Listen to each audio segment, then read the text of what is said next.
program you are about to enjoy is intense. CPU intense. Please ensure all other web browsers, Windows, and media-heavy programs are closed before participating. You may experience audio or video loss if running other programs. Thanks.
AEOP membership is pleased to present Person to Person.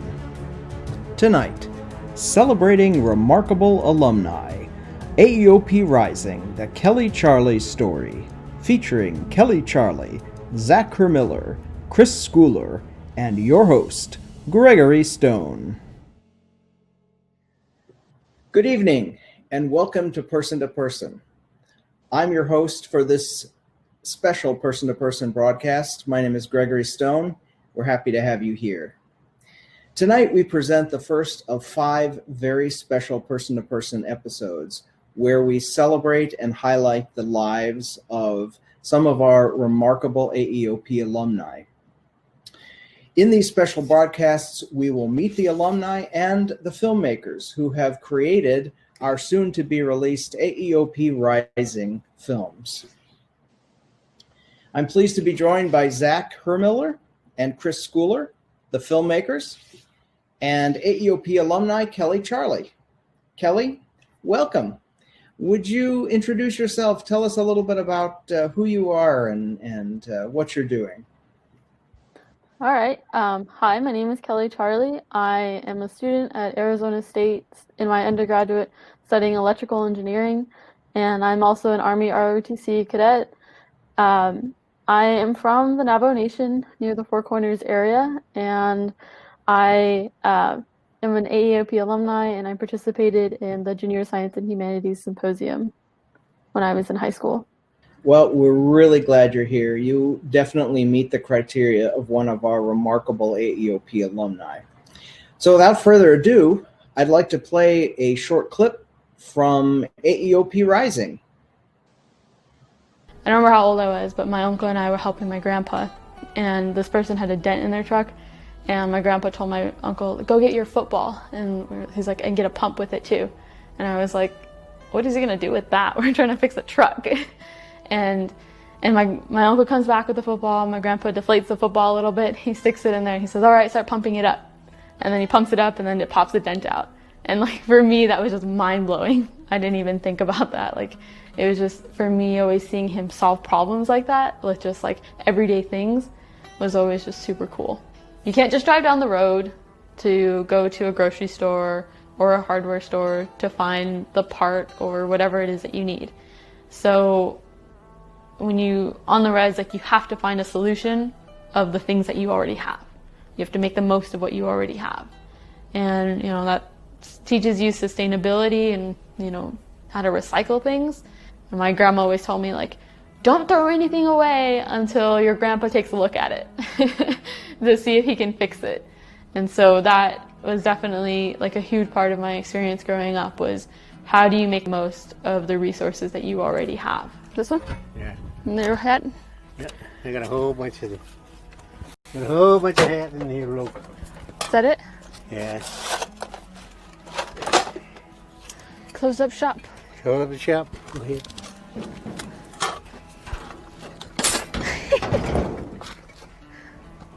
Watch out.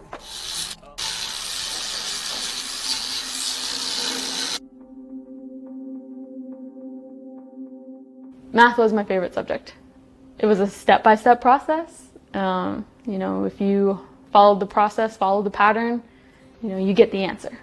And there's always a right answer to the problem. My mom, my grandpa, whatever projects they were working on, I always understood math because I understood how they used math when they were doing those projects.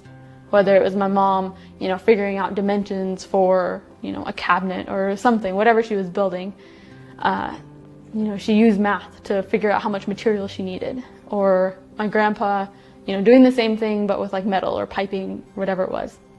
I just saw them using math and I was like, oh, okay. I guess it just made sense to me. So growing up, I definitely knew that I was going to go to college. I don't know where the seed was planted, but as far back as I could remember, I knew I was going to go to college, and there was always a sense of, I'm going to figure it out and I'm going to do it no matter what. You're always told, go get your education. This is a message that every Native kid can relate to, is that your family tells you, go get your education and then come home and help the community. Whether that's, to sacrifice, some career opportunities or other opportunities for growth.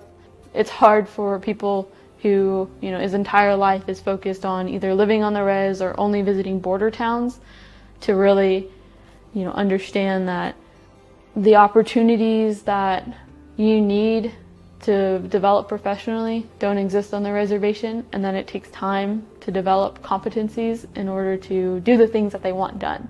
Sometimes there's a rush to get back home that is put on a lot of people people that go to college. It makes it difficult when you're away to say, I can't come home yet. I'm not ready.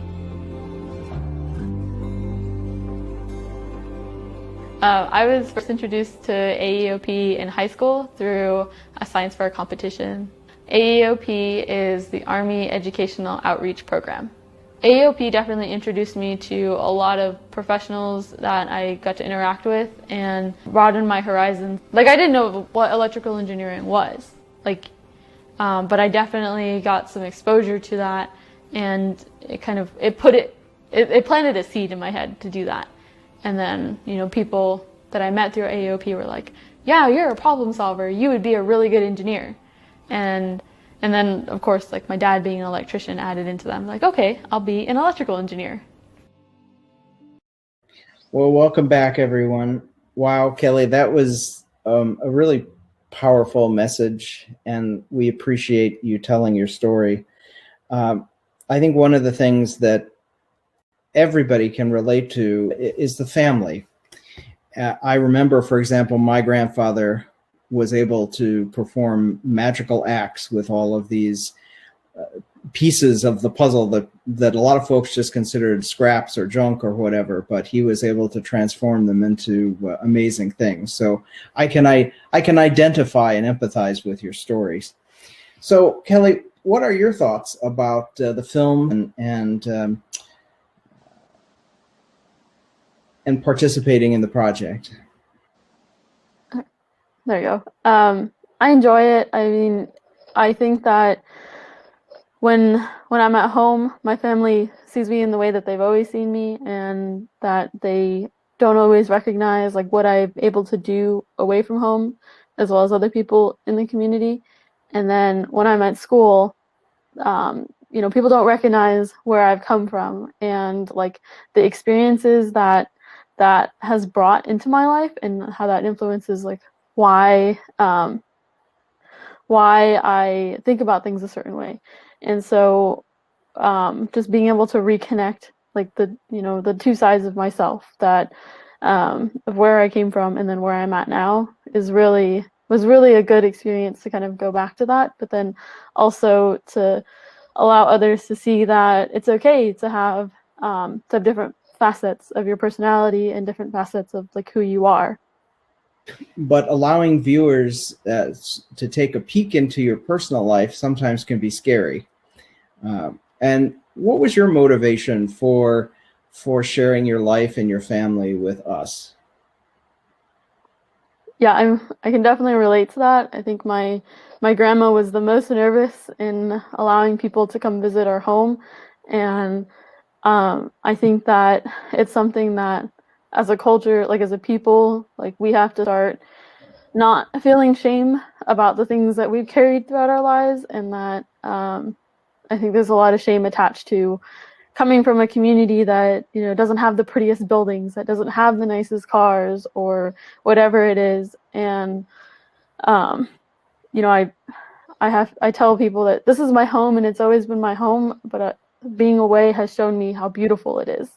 And reminding, you know, my family that there's beauty in this and that I'm not ashamed of them and I've never been ashamed of them, and that there's a lot of people that have come from backgrounds, you know, that are less than advantageous, and you know, I never felt that shame. So to show like people that you don't have to feel that shame was definitely a huge motivation. All of these things come together in sort of a beautiful picture. And it was really special for us to see you at the table with your grandmother and your mother. And I just want to thank you for that, because it was really beautiful to see. Zach Hermiller and Chris Schooler are joining us. They are the filmmakers behind this remarkable celebratory project. Zach and Chris, talk to us a little bit about your thoughts behind making this feature. Yeah, I think the genesis of this project was during COVID. Usually we'd have students come to school, share their stories. So that's kind of why we wanted to focus on Kelly and who she is. And then AEOP was kind of like a guiding force to help her on her journey. Like, she talked about how she didn't even know what electrical engineering was, but joining AEOP, you know, she loved math. She knew she was interested in that, but like, you know, AEOP kind of helped her along her path. Yeah, that was our focus, is just telling the participants stories and who they were. Chris, what would be your takeaway from this part of the project, and how was it sharing those few days on with Kelly and her family in what is truly a remarkable and beautiful location? I thought that was it was amazing, because we went from Phoenix and had to drive all the way up to the Four Corners to the reservation, and I've never been to a place that was so silent. You couldn't hear any cars, you couldn't hear anything. And like, you go from Phoenix, which is loud, and then you go up to the reservation, which was amazing. And all the stuff on the reservation was awesome. Like, some of those trucks that her grandpa had saved, like, I would love to bring that back to my house and restore it. They're all like amazing trucks, and it's just like all the stuff that was there was, and all the things he could do, her grandpa could do, was amazing on reusing things. Just the reusing resources was amazing how he did that, and it was a fun time. I had a great time. Well, one of the motivations behind creating these films from the AEOP membership perspective was to, in fact, tell the stories of very different people, where they come from, what they're interested in, who they are, who their families are. These are all parts of what make us not just a good and talented STEM expert, but really a talented human being and a part of society. And it's our interest that every child from across the country, no matter where they're from, a city or a small town, or in this case, the reservation, realizes that their hope and their dreams are what will propel them to the next step. And with that, Kelly, could you talk to us a little bit more specifically about your experiences in AEOP, what you did, and how that influenced your career and educational choices? Absolutely. My first interest in AEOP started when I competed in the Junior Science and Humanities Symposium. JSHS is a unique program that isn't like any other science fair competition, you know, anywhere. And it challenges you to develop public speaking skills and to like hone in your thought process, because you're given, a specific amount of time to express your ideas without any props and only a presentation. And I remember going into my first competition just feeling so nervous and not really knowing like how I was going to do and whether I'd be able to do it well. And, in the 4 years that I competed, I think I just saw just a complete change in, my ability to speak in a public setting and my ability to bring a presentation together and create one. And with me and all the other people who had competed in JSHS from the reservation, we all developed, more confidence in ourselves and our abilities. And I know that throughout my time at JSHS, there's just so much encouragement into, doing your project and being proud of the work you did and knowing that, you did that work. It wasn't someone else who did that for you or someone else's project. It was, yours to own and to be proud of. And just seeing those accomplishments and being able to have the support from mentors and meeting new people and having the support of my peers was also really important, because, we all just kind of became a family because we would see each other at competition after competition. And so have those friendships and mentorships lasted since AEOP? Definitely. I think that just having that shared experience is definitely something that has allowed us to, go back to that and say, you need to remember, do you remember this? Do you remember that time that I felt really scared to do this? And, I don't feel scared anymore. Or I felt that same way that I felt that first day that I tried to present, and being able to talk to people that have that shared experience has been really helpful throughout my time in college. What would you say to a young person about AEOP and about working for their dreams and desires? Yeah. I think with anything, there's always been this weird sense of, one, not being ready to, or being afraid to leave home, and two, like feeling that you had to deny yourself opportunities because it would cost money or it would put strain on your family. And I think that in participating in JSHS and any other program that AEOP had to offer has helped my life so much in terms of my career, that even though I spent time away from my family and had to sacrifice school or time actually being physically in school, it was really important for me to do those opportunities because it allowed growth in soft skills that I wouldn't have been able to develop anywhere else, and to build relationships that I wouldn't be able to have done anywhere else. And take that risk, because the benefit definitely is worth it. So tell us about the next phase in your education and career. I understand there's good news in terms of where you're going to be working soon.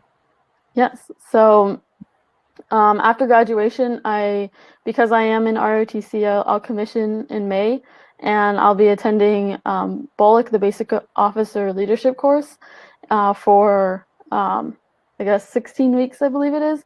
And then after that, I'll be going to a National Guard unit in Houston and starting my job as a power engineer at Chevron. Well, congratulations. And what some of you may not know is that Kelly did a remarkable thing one year. She drove across the United States, stopping at various places to talk to young people and inspire young people in STEM, both in terms of AEOP and in STEM in general. How was your experience on that trip? It was a lot of fun. I think that it was good to engage with students. When I was in high school, I think my biggest fear about going to college was that the questions that I had couldn't be answered by, my teachers or my guidance counselors, because it had been so long since they'd been to college. And, in this trip, the students that I took with me from ASU, we were able to share our experiences that were, relevant to the students, and that, it addressed the concerns that they had, because we all face those same issues. So it was a really rewarding experience, and I think that I definitely gained something out of it by being able to, meet students who had different challenges than I did, but I brought along other people that could relate to them. So it was a really rewarding experience. How important do you think it is for the inspiration of future generations to actually not just show our alumni within a laboratory, but to actually show them with their family and where they came from and what they're doing? Do you think that's an important aspect to inspiring the future generation, Kelly? I do. I think that it's really important to relate, what you learn in school to, what is going on at home, because that's what motivates, most people, is how do I use what I know to help the people that I care about. And so putting it into a context where others can see it actually being applied in a relevant manner is definitely a motivation to say, like, oh, this does matter. This does mean something. Because, I think we can all relate to the one person in, your math class that says, like, why do I need math? I have a calculator. When you actually see it being applied, and you see someone, looking over a design and saying, okay, I just need to, I need to take 3/4 of this, and then, knowing automatically, or being able to add and divide just on the fly and being able to create a project because they've honed in on those skills so well, is, that's why it matters. I could not agree more, Kelly, and I could never have said it as profoundly as you. Chris, Kelly, Zach, I'd like to thank you for joining us today. That's about all the time we have for this special edition of Person to Person. I would like to invite you to join us again in 2 weeks for when we meet another remarkable AEOP alumni. I'm Greg Stone, and I wish you a safe and STEM-tastic week. Thanks for joining us. Miss an exciting episode of Person to Person? Can't make our live broadcasts? Why not subscribe to the AEOP membership YouTube channel and never miss an episode again? For more information on the Army Educational Outreach Program opportunities in your area, simply visit www.usaeop.com.